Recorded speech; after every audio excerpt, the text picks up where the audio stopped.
Good morning, and today we're looking at Acts 22. In this chapter, we see Paul defending himself.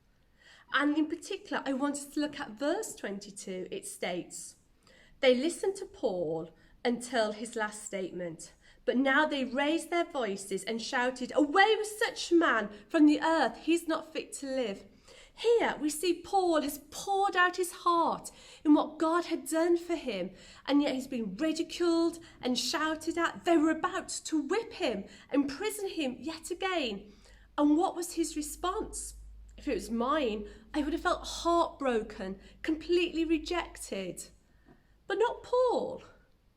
What he continued to do was to defend God calmly and wisely.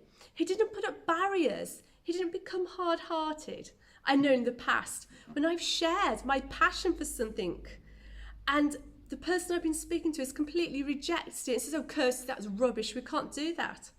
A barrier goes up. I stop sharing even though I think it's really important. I sometimes let other people dictate how far I go with my passion.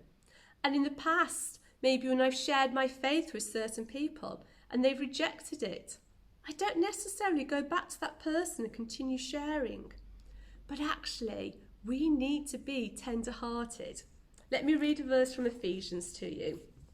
This is Ephesians 4, and it's verse 31 and 32. It states, "Let all bitterness and wrath, anger and clamour and slander be put away from you, along with every kind of malice.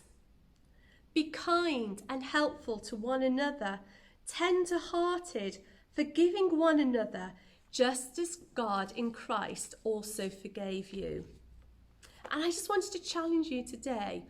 What type of attitude do we have to those that reject and hurt us?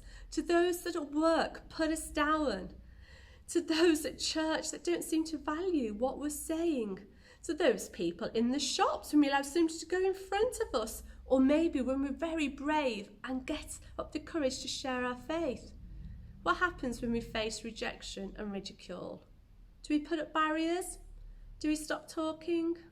Or do we forgive and remain tender-hearted? And I especially want to speak to those of us out there that maybe have barriers up, that have been hurt, and we feel that we can't be tender-hearted. I challenge you to think about those situations and give them back to God. Think about the people that have hurt you. Pray for them. And think about the ideas and visions that you've given up on because other people have rejected them. Maybe it's time for you to revisit them. Let's be a Paul.